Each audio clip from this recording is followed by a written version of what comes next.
জানেন কি মা সরস্বতীর প্রিয় ফুল কোনগুলি? কোন তিনটি ফুল ছাড়া মা সরস্বতীর পূজা হয় না? আসুন জেনে নিন এই ভিডিওটিতে। মা সরস্বতীর অত্যন্ত প্রিয় ও পছন্দের ফুল হলো পলাশ ফুল। পলাশ ফুল ছাড়া মা সরস্বতীর পূজা কখনোই সম্ভব হয় না। তাই পূজার দিন অবশ্যই মাকে পলাশ ফুল অর্পণ করুন। মা সরস্বতীর অন্যতম প্রিয় ফুল হলো শ্বেতপদ্ম।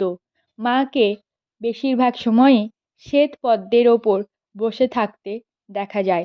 তাই অবশ্যই এই দিন একটি শ্বেতপদ্ম অর্পণ করবেন। হলুদ রঙের গাঁদা ফুলও মা সরস্বতীর অত্যন্ত পছন্দের। তাই মায়ের কৃপা লাভ করতে এই ফুল অর্পণ করুন। এবং এছাড়া সমস্ত সুগন্ধি সাদা ফুলই মায়ের পছন্দের।